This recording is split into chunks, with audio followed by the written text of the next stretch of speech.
3장 15절에서 19절 말씀입니다. 제목을 한번 따라해 보겠습니다. 대답할 것을 항상 준비하라. 오늘 베드로 전후서는 베드로 사도가 기록을 하였습니다. 제가 지난주에 어느 가게에 오전에 급하게 가서 무엇인가를 구입할 일이 있어서 가게에 들어갔어요. 근데 가격을 물어보니까 35,000원이라고 하는데 아무리 봐도 제가 평상시에 알고 있는 그 정보로 35,000원은 꽤 비싸게 부른 거였습니다.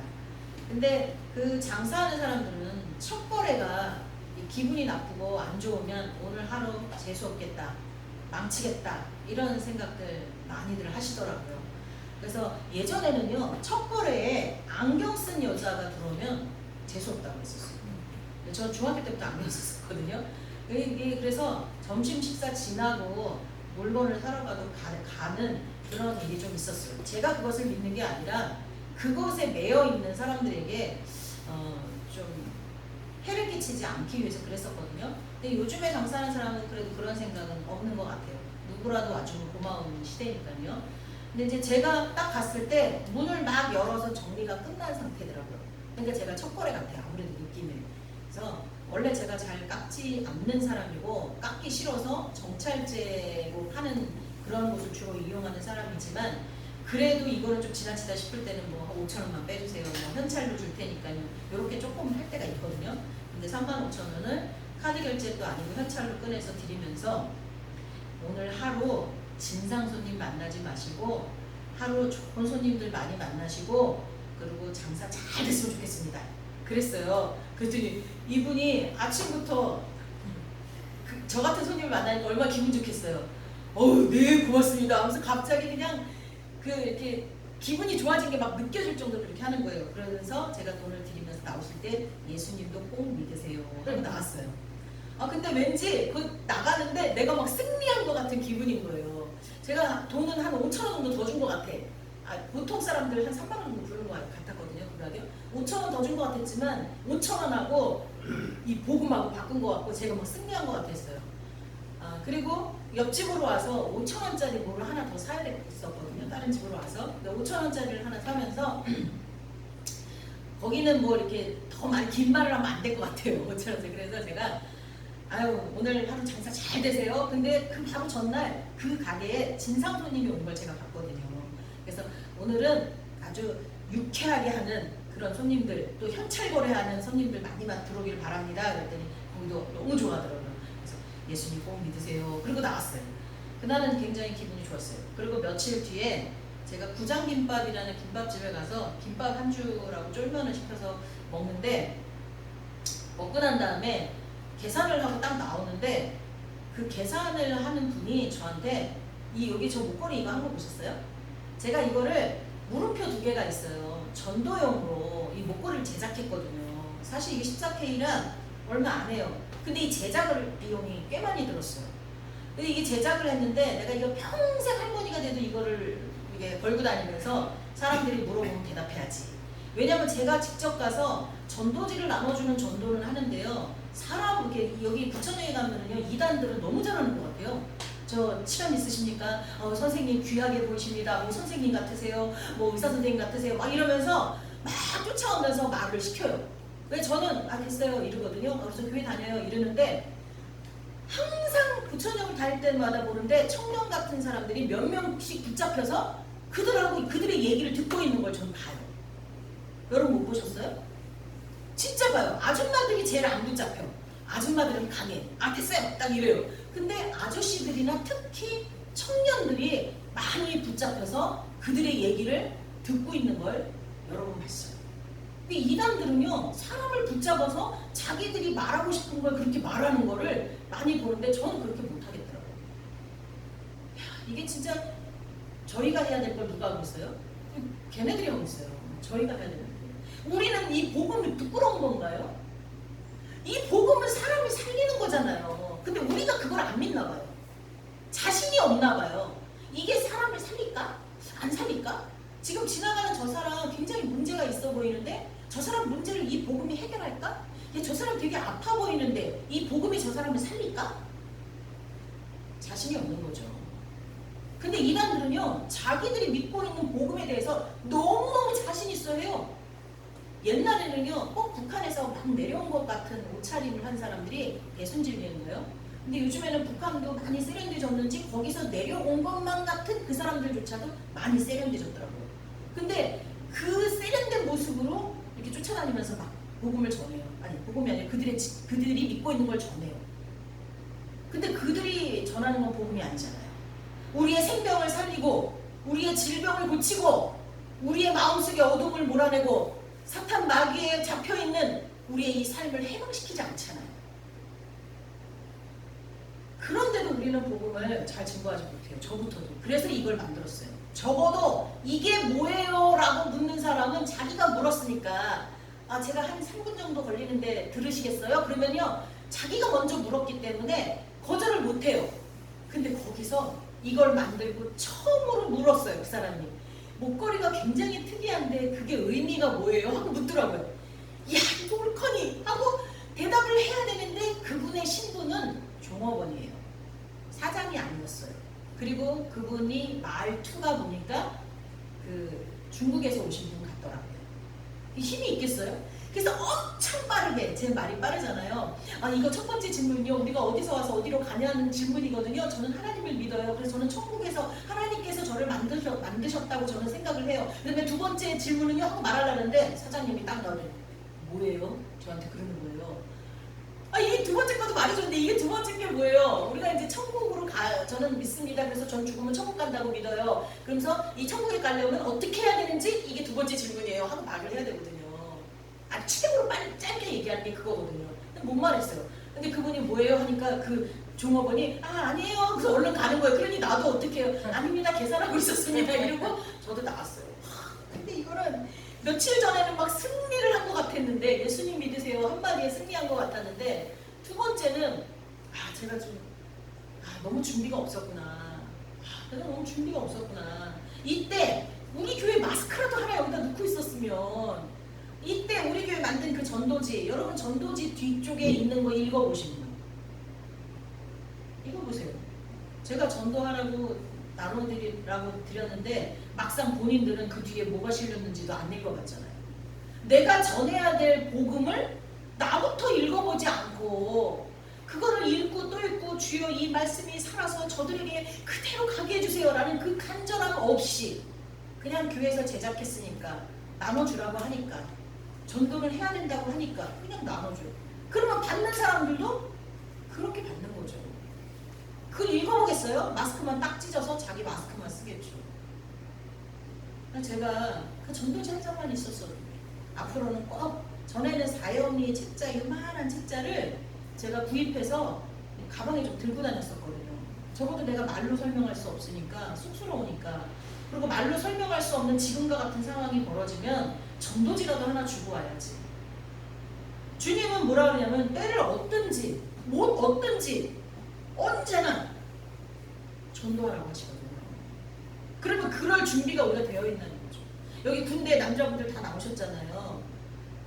군인이 전쟁에 나가는데 무기가 없이 나가면 그게 전쟁하러 나가는 거겠습니까? 총알바지하러 나가는 거지. 그래도 적어도 무기가 있어야 내가 총에 맞아 죽더라도 한 명이라도 적을 못 채우고 죽지 않겠습니까? 근데 우리는 항상 준비하라고요. 항상 준비가 되어 있어야 누구를 만나도 전도를 할 거 아니에요. 그리고 지금 제가 경험한 것처럼 말로 복음을 전할 수 없는 그런 상황 가운데 그거라도 하나 주고 올 거 아니에요. 오늘 말씀해 보니까 특히 15절 말씀, 오늘 15절 한 절만 원래는 하려고 했어요. 15절에 보면 너희 마음에 그리스도를 주로 삼아 거룩하게 하고 너희 속에 있는 소망에 관한 이유를 묻는 자에게는 대답할 것을 항상 준비하되 온유와 두려움으로 하고. 이게 소망에 관하여 묻는 자들에게 할 때 그 소망이 뭐예요? 천국에 관한 소망이에요. 이 땅에서 우리가 어떤 소망을 가지고 있으면 그 소망을 성취하고 난 다음에는 허무함에 빠져요. 허탈함에 빠져요. 왜냐하면 이 세상 것은 우리에게 완전하게 만족을 주지 못해요. 내가 살고 있는 집이 초라해서 조금 더 넓은 평수, 조금 더 좋은 곳으로 이사하려고 악착같이 노력을 해서 그곳으로 갔다고 쳐봅시다. 며칠을 만족할까요? 오래가지 못합니다. 내가 다른 친구네 집에 놀러 갔더니 내가 악착같이 노력해서 얻은 아파트보다 훨씬 더 크고 훨씬 더 좋은 것들이 많이 들어있는 아파트에 갔다면 자기 아파트가 다시 초라해지는 거예요. 그렇게 되는데 오랜 시간이 걸리지 않습니다. 세상에서 우리가 움켜쥐려고 하는 것들은 움켜질수록 우리에게 허무함과 허전함을 줄 뿐이에요. 아무것도 아니라는 걸 느끼게 돼요. 전도서를 지은 솔로몬이 모든 부귀 영화를 누려보고 자기가 하고 싶은 건 한 개도 빼놓지 않고 다 해봤다 그랬는데 다 헛되더라 라고 고백을 하고 있어요. 왜 굳이 허무주의 같은 그 전도서를 하나님께서 거기에 집어넣으셨을까요? 읽어보면 헛되고 헛되도다, 모든 것이 헛되도다. 만약에 많은 것을 누려보지 않은 사람이 그 전도서를 읽는다면 야, 너 솔로몬 너는 다 누려봤으니까 그딴 소리 하지, 나는 아직 가져보지 못해서 너 같은 소리 못하겠어 라고 할 거고, 또 진짜 많은 것을 누려본 사람들은 그래 맞아 헛돼 다 허무할 뿐이야, 이런 성경을 거기다 왜 넣었겠습니까? 세상에 소망을 두지 말라는 거예요. 진짜 소망은 어디에다 둬야 돼요? 천국에 둬야 돼요. 영원한 본향, 우리가 마지막으로 돌아갈 곳. 우리는 지금 여행 중이잖아요. 여행 중에 조금 가난하게 살면 없다고, 여행 중에 좀 고통스러우면 어때요? 내가 진짜 돌아갈 그 집에서 우리가 행복해야지. 우리가 집에 오면 초가상관도 내 집이 편하다고 얘기하잖아요. 우리가 진짜 돌아갈 본향에서 우리가 많은 것을 누려야 되지 않겠습니까? 여러분, 천국은 평등할까요? 평등하지 않을까요? 네? 평등하지 않습니다. 그 되게 억울해하는 사람 많아요. 천국은요, 10곡을 다스리는 자가 있고 한 곡을 다스리는 자가 있고요, 멸류관에 그냥 주렁주렁 보석이 박힌 자가 있고 아닌 자가 있어요. 천국은 평등하지 않아요. 그런데 가장 행복한 곳이에요. 왜냐하면 우리 지구상에서 평등하지 않을 땐 다 불행하잖아요. 서로 비교하면서 더 가지고 싶은데 못 가졌기 때문에 불행하잖아요. 근데 천국은 그렇지 않아요. 자기에게 가장 합당한 것을 받았다는 것에 대한 만족함이 가득한 곳이 천국이에요. 이 땅에서는 1달란트, 2달란트, 5달란트 받으면 왜 차별하십니까? 이렇게 얘기해요. 그래서 1달란트 받는 사람은 화딱지 나가지고 그 1달란트가 얼마나 큰 건지 깨닫지도 못하고 땅에 갖다 묻어버려요. 이 땅에선 그래요. 근데 천국에서는요, 1달란트 받은 자가 1달란트에 대한 대가를 받으면 그것 때문에 너무 기뻐요. 1달란트도 내게 아닌데 주님이 주셨고, 그 주님이 주신 걸 가지고 내가 별거 한 것도 없는데 수고했다고 말씀해 주시고, 그것 때문에 기쁜 곳이 천국이에요. 그 천국도 평등하진 않아요. 근데 그 평등하지 않음 자체까지도 기쁨이 되는 곳이 천국이에요. 근데 여러분, 이왕이면 천국에서 내 본향에 돌아가서 풍부하면 더 좋지 않겠습니까?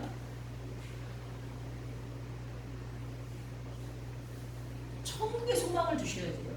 이 땅에 내가 많은 걸 가지고 있으면 거기는 종과 동록이 쓸어서 결국은 다 사라진다고 했어요. 내가 눈을 감을 때까지 그게 사라지지 않았다 해도 내가 가져갈 수 없어요.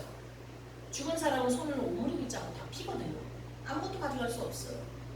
아기가 태어날 때는 뭐든지 갖겠다고 손을 꽉 쥐고 태어나지만 죽는 사람은 다 피거든요. 가져가지 못해요. 그런데 영원히 내 것이 되는 건 뭐냐?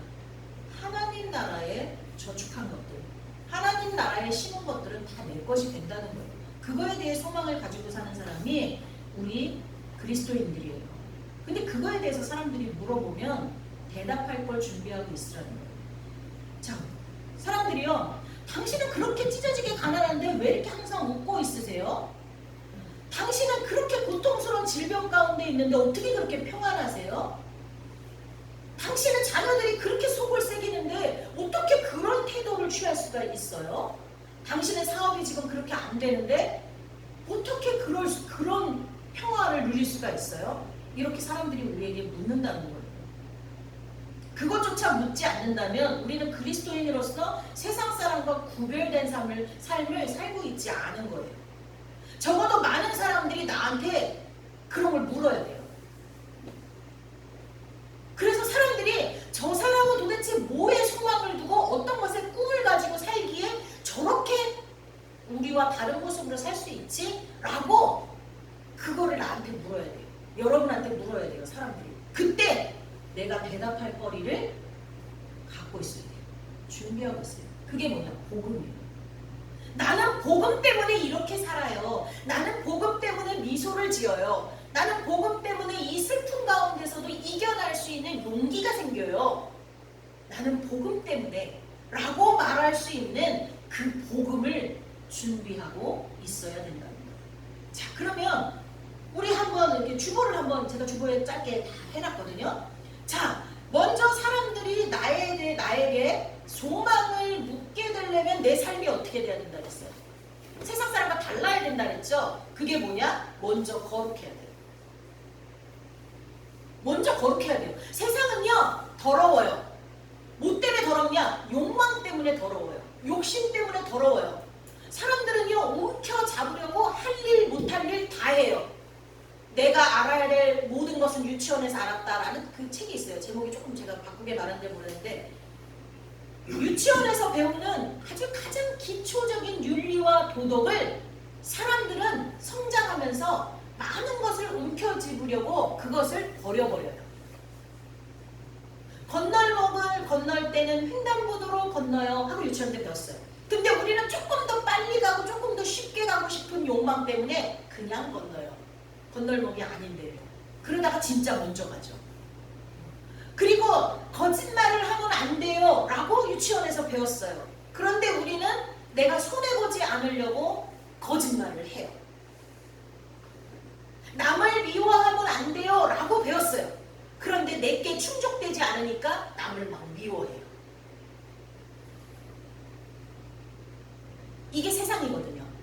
근데 우리도 똑같이 그렇게 살면 사람들은 우리에게서 복음에 대해 물어보지 않아요. 저는 제 삶을 통해 저에게 복음에 대해 물어보는 사람이 없으니까 어거지로라도 나한테 물어보게 만들려고 목걸이를 만들어서 꼈어요. 아, 참 불쌍하죠. 이런 거 안 껴도 내 삶이 저들과 구별되게 거룩해서 사람들이 나한테 도대체 왜 그래요? 라고 물어볼 수 있어야 되는데 그게 안 되니까 이렇게 어거지로라도 하고 있어요. 자, 먼저 거룩해야 돼요. 근데 거룩하려면 어떻게 돼야 되냐? 디모데전서 4장 5절에 하나님의 말씀과 기도로 거룩하여 지민이라 이렇게 말씀하고 있어요. 하나님의 말씀이 내 속에 아예 자리 잡아야 돼요. 아예 자리 잡아야 돼요. 하나님의 말씀이. 그리고 기도가 멈추면 안 돼요.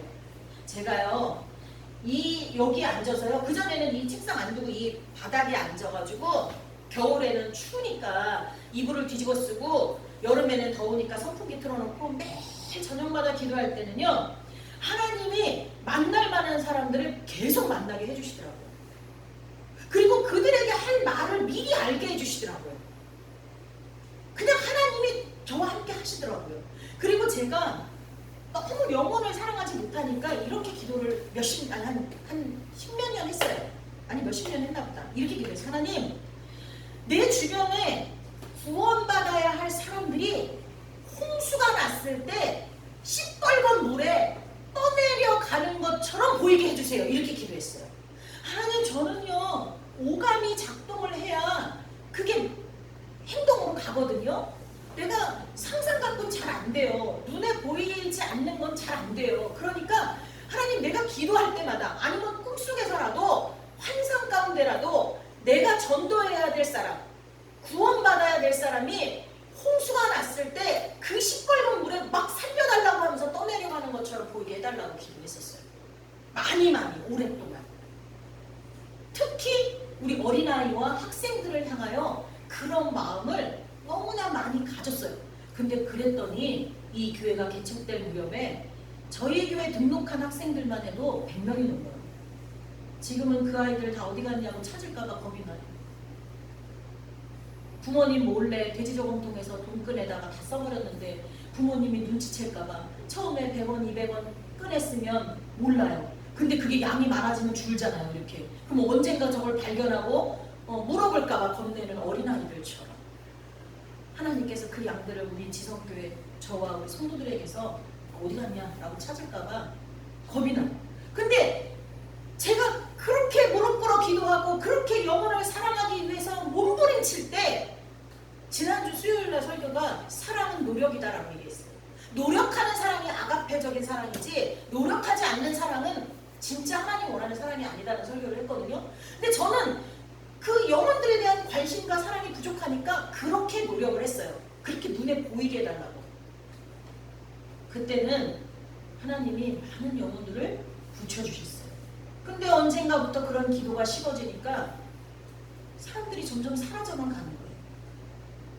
여러분, 거룩은요 말씀과 기도로 무장해야 되는 줄 믿습니다. 예수님의 기도 무장을 보면 마가복음의 1장 35절에 보면 새벽에 기도했다고 말씀하세요. 근데 복음서를 다 읽어보세요. 예수님은요 틈만 나면 기도하셨어요. 틈만 나면. 예수님은요 육신의 몸을 입고 오셨지만 분명히 그분은 하나님이세요. 근데도 어떻게 하셨어요? 기도하셨어요. 그리고 그분도 마귀의 유혹을 받으셨어요. 근데 하물며 신이 아닌 우리는 얼마나 많은 유혹을 받겠습니까? 그걸 하나님이 아시기에 너희는 시험에 들지 않도록 기도하라고 말씀하셨잖아요. 너희는 매일매일 시험에 들지 않게 해달라고 기도하래요. 우리는 매일 시험에 빠지고 유혹을 받아요. 그래서 매일 기도해야 돼요. 매일. 여기서 매일 기도한다는 건 걸으면서 기도하고 뭐하고 이건가 포함되지만 정해진 시간을 놓고 기도하는 걸 말해요. 네, 예수님처럼 틈만 나면 지금 있는 내 장소에서 조금이라도 구별된 곳으로서 지금 내가 누리고 있는 시간에서 조금이라도 옆으로 비껴서 하나님 앞에 기도할 시간을 가지라는 거예요. 그래야 성령이 나를 주장하시는 줄 믿습니다. 그래야 내가 거룩할 수 있어요. 그리고 예수님은 보면요 누가복음 2장의 40절부터 52절에 보면 예수님이 얼마나 말씀에 무장되어 있는지를 잘 나타내는 성경 구절이 있어요. 본문이. 거기는 뭐냐면요 6월절이 되면 예수님의 어머니 아버지가 성전에 올라갔어요. 그거는 예수님 어머니 아버지뿐만 아니라 모든 유대인들이 그렇게 했거든요. 6월절 되면 제물을 가지고 성전에 올라가서 예배를 드렸는데 이때 어린아이는 안 데려가요. 그러다가 언제? 12살이 되면 데려가요. 왜? 성년 의식을 해야 돼요. 이제 어른이 되었다라고 하는 것을 성전에서 이제 인정을 받는 그걸 해야 되거든요. 그게 12살 무렵이에요.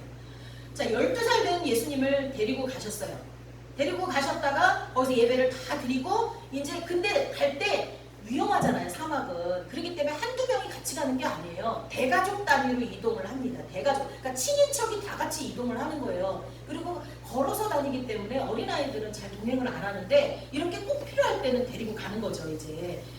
그랬는데 갔는데 이제 다 예배를 마치고 모든 그 예수님 부모님의 그 친인척들이 다 같이 무리를 지어서 이제 돌아가는 거예요. 자, 근데 돌아가다가 하루가 지나서 예수님이 없어진 걸 알았어요. 왜 그랬을까요? 그때 제가 한번 설교했죠. 갈 때는요, 예수님이 아직 어린아이니까 얘를 어떻게 했어요? 손을 잡고 갔겠죠. 엄마가 손을 잡거나. 갔는데 올 때는요, 위치가 바뀌어요. 예수님이 이제 어떻게 됐어요? 어른이 됐잖아요. 어른이 되면 위치가 바뀌어요. 자기가 서 있을 자리가 바뀌는 거예요. 그리고 이 유대인들은 여성보다 남성이 어떻게 돼요? 훨씬 더 위에 있잖아요. 근데 예수님은 어른들 무리에 껴야 되는 거죠. 그리고 이제 뒤에 여자들과 노인들과 아이들이 같이 오는 거잖아요. 근데 이 어머니는 어떻게 생각했어요? 당연히 예수님이 어른이 됐으니까 이제 뭐 아버지 있는 쪽 그쪽으로 남자들이 있는 쪽으로 갔겠지라고 생각하고 간 거고 아버지는 얘가 성년의식을 했지만 아직은 어리니까 엄마랑 오나보다 이렇게 하고 갔겠죠. 그래서 이 위치가 바뀌니까 아이가 없어진 걸 몰랐던 거예요. 그리고서 하루길을 오는데 애가 없는 걸 이제 아는 거죠. 그래서 다시 돌아오는데 갔다가 돌아오는 것까지 사흘이 걸렸어요. 사흘이 걸려서 아이를 이제 찾았는데 어디 있었냐? 예수님이 성전에 있었어요. 뭘 하고 있었죠? 거기에 선생님들, 그 유대말로 랍비들이 같이 빙 둘러 앉아서 성전에 머무는 이제 랍비들이겠죠. 거기서 예수님하고 같이 얘기를 하고 있는데 예수님이 그 자리에 꼬맹이가 앉아서 그 랍비들에게 질문도 하고 랍비들이 말하는 것도 듣고 그리고 있는 거예요. 그러니까 그 랍비들하고 의사소통이 어떻게 해요? 된다는 거죠. 그리고 그 듣는 자가 거기에 모였던 모든 자들이 다 그 지혜와 대답을 놀랍게 여기더라고 했어요. 예수님은요 성경에 통달하신 분이에요. 그래서 성경을 달달달달달 외우고 있는 랍비들하고 앉아서 대화를 하는데 그냥 주입식 교육이 아니라 그들이 묻고 답하고 서로 질문하고 하는 그런 하브루타식 교육 안에서도 예수님이 거기서 인정을 받았다는 거예요. 그 정도. 여러분 우리는요 말씀으로 무장해야 말씀이 나를 이끌어가요. 그래야 내가 거룩해져요. 청년들이 무엇으로 거룩할까? 하나님의 말씀밖에 없다. 자, 그렇게 해서 내가 거룩하게 되면, 내가 구별되면 사람들은 나에게 자연스럽게 물어보게 돼 있어요. 뭐를? 우리의 소망에 대해서. 무엇 때문에 너희가 그렇게 거룩할 수 있느냐라고 물어보게 돼 있다는 거예요. 그럼 그 사람들한테 어떻게 해야 돼요? 우리가 대답할 걸 준비하고 있어야 돼요. 저처럼 그 순간을 놓치면 안 돼요. 항상 여러분 나름대로 하나님이 주신 지혜로 대답할 걸 준비하고 있어야 돼요. 그리고 그들에게 그 준비된 것을 말할 때 어떻게 말하래요? 온유와 두려움으로 하래요. 온유를 사전에 찾아보니까 성격이나 태도 따위가 온화하고 부드럽다라고 얘기했어요. 옛날에는요 강력한 리더십이 먹히는 시대였어요. 근데 지금은 안 돼요.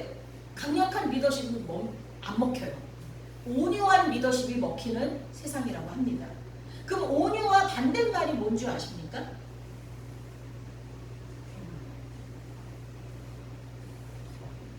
포악이라고 되어 있더라고요. 사전에는 포악함. 근데 굳이 포악까지 가지 않더라도 포악한 사람도 많죠. 정말 서로 사귀다가 헤어졌다고 그 분을 못 참아가지고 그 상대방 집에 가서 부모를 죽이고 그 상대방을 때리고 굉장히 포악한 사람 많죠. 화난다고 해서 남의 집 가게 물건을 부수고. 근데 거기까지 가지 않더라도 온유의 반대는요 고집과 완고함이에요. 교만이에요. 여러분 있잖아요. 특히 이 고집과 완고함은요 내 주장이 너무 강하면 복음이 들어가지 않아요. 복음을 전하는 자의 성품이 예수 그리스도의 성품을 담지 않으면 그 복음이 잘 전달이 안 돼요. 그래서 우리는요 예수 그리스도의 성품을 닮아야 돼요. 그래야 물론 모르는 사람한테 복음을 전할 때는 내가 온유한지 포악한지 잘 모르잖아요. 근데 우리가 복음을 전하는 사람들은 예수님 뭐라 하셨어요? 예루살렘과 유대와 사마리아와 땅끝까지예요. 그러니까 우리가 먼저 복음을 전할 대상자가 누구라고요? 내 가족이에요. 내 가족이고요. 나와 가까운 친인척이고요. 내 동료예요. 그들에게 먼저 복음을 전하는 거예요. 물론 이방인을 위해서 미리 준비된 사도 바울과 같은 사도 그런 직분을 내가 받았을 수도 있어요. 내 가족들은 챙길 여력이 없이 먼 나라로 파송이 되어서 그들에게 복음을 전해야 되는 선교사인 분들도 있을 거예요. 그러나 성경이 우리에게 말하고 있는 건 내 가까운 둘레부터 복음을 전하는 거예요. 거기부터 하나하나씩 나가는 거예요. 여기 건너뛰고 밖으로 나가는 게 아니라 특별한 사명이 있는 사람도 그곳에 가서 또 자기 가족과 친인척과의 관계가 있을 거 아니에요. 그래서 가까운 사람부터 전하는 거예요. 근데 그 사람들한테서 내가 예수 그리스도를 닮지 않은 그런 포악한 성정을 가지고 있다면 어떻게 복음을 전하겠어요? 내가 전하는 복음이 저들한테 들어가겠습니까? 아니라는 거죠. 그래서요, 이 두려움이라는 거는요, 무서워한다는 뜻이 아니라요, 항상 나를 살펴야 된다는 거예요. 내가 정말 하나님의 성품을 지금 닮아가고 있는가? 내가 정말 먼저 복음 안에 서 있는가? 이런 것들을 항상 두렵고 떨림으로 살피는 거예요. 그리고 어떻게 해요? 하나님을 경외하는 마음으로, 하나님을 경외하는 마음으로, 사랑하는 마음으로 내가 복음을 전해야 된다는 것입니다. 예수님은요, 성경에 직접 기록하고 있어요. 마태복음 11장 29절, 나는 마음이 온유하고 겸손하니 나의 멍에를 메고 내게 배우라. 그리하면 너희 마음이 쉼을 얻으리라. 예수님이 온유하지 않았다면 예수님의 공생애는 어떻게 보면 그 많은 역사를 이루지 못했을 거예요. 예수님이 만약에 포악하거나 예수님이 만약에 자기 주장이 강하고 고집이 셌다 그러면요 우리가 읽고 있는 복음서는 완성이 안 됐을 수도 있어요. 근데 예수님은 너무나 온유하셨거든요. 그래서 예수님이 오죽하면 내가 진짜 온유하니까 나한테 와서 내 멍에를 메고 배우라. 그럼 너희가 쉼을 얻으리라. 이렇게 말씀하셨어요. 복음을 전하는 우리는 먼저 온유해야 될 줄 믿습니다. 그리고 마지막 세 번째는 선한 양심을 가지고 선을 행하래요. 디모데전서 1장 5절에 청결한 마음과 선한 양심과 거짓 없는 믿음에서 나오는 사랑이거늘 이렇게 말씀이 있거든요. 결국은 뭐냐면 선한 양심에서 나오는 사랑이 정말 복음을 전할 수 있는 소망을 묻는 자들에게 대답할 수 있는 인격과 자세라는 거예요.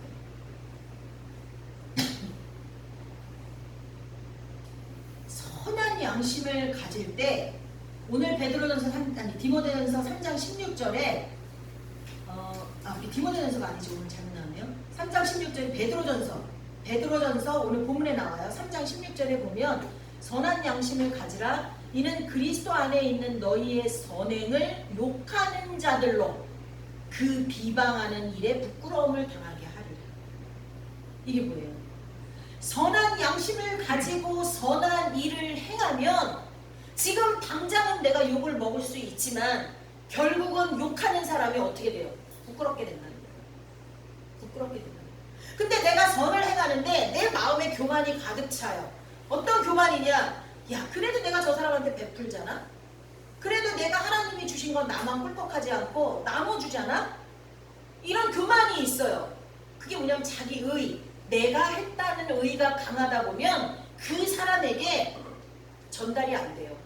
그래서 결국은 야, 네가 있으니까 잘하는 거지. 나도 있으면 잘해. 이런 결과밖에는 나올 수가 없어요. 근데 내가 진짜 선한 마음, 즉 내가 가지고 있는 모든 게 내게 아닙니다. 내가 가지고 있는 건강도 주님이 주신 거고, 내가 가진 물질도 주님이 주신 거고, 내가 가지고 있는 이 인맥도 주님이 주신 거고, 내가 가지고 있는 이 모든 지식과 정보도 다 주님이 주신 겁니다.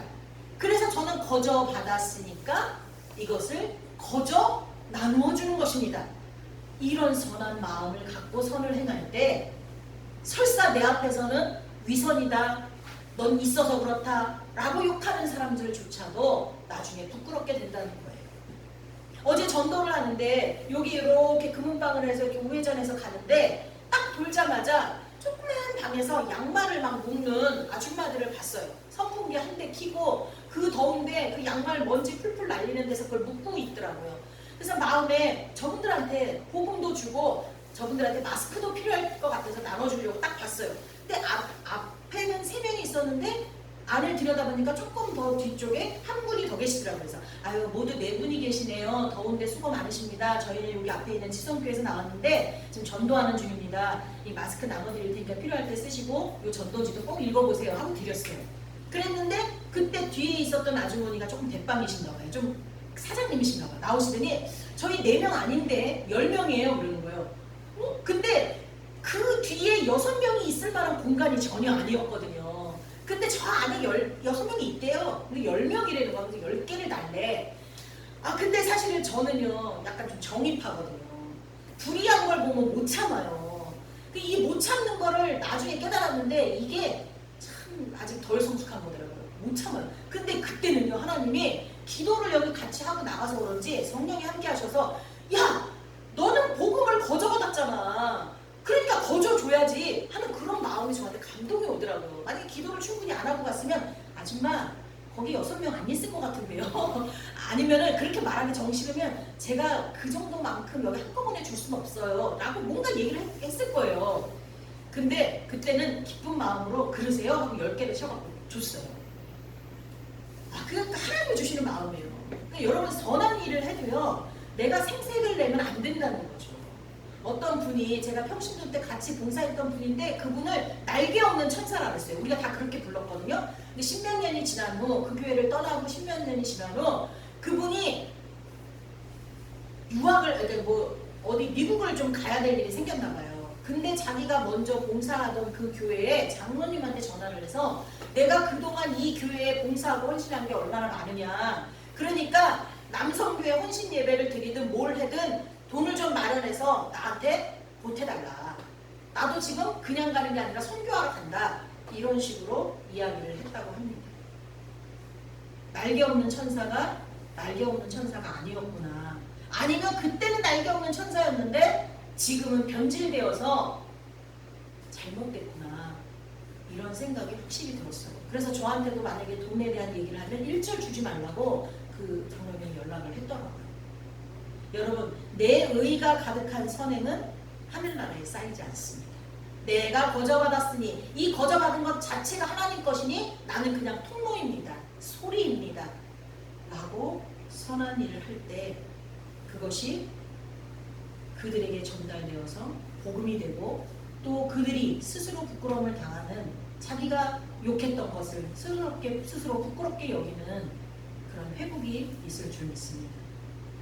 오늘 이 말씀을 통해서 항상 복음에 대한 준비가 있고 천국을 소망하고 그것을 묻는 자들에게 대답할 수 있도록 말씀과 기도로 무장하는 저와 여러분이 될 수 있기를 예수님의 이름으로 축복합니다. 아멘. 사랑과 은혜가 풍성하신 하나님 아버지 감사합니다. 오늘 말씀을 통하여서 우리가 정말 천국의 소망을 두고 살고 있는지 아닌지 점검할 수 있게 하시고 정말 우리가 많은 세상 사람들이 우리에게 그 복음에 대한 소망을 물을 수 있도록 먼저 말씀과 기도로 거룩하여져야 된다는 것을 알게 하시니 감사드립니다. 그리고 항상 그들에게 전할 말씀을 준비하게 하여 주시옵시고 또 그 말씀을 전할 때 온유함으로 두렵고 떨리는 마음으로 전할 수 있게 하여 주시옵시고 선한 일을 행하되 선한 양심을 가지고 행하여서 혹여나 우리에게 손가락질하고 욕하는 자들이 있을지라도 나중에 뉘우칠 수 있는 기회를 줄 수 있도록 도와주시옵소서. 예수님의 이름으로 기도하옵나이다. 아멘.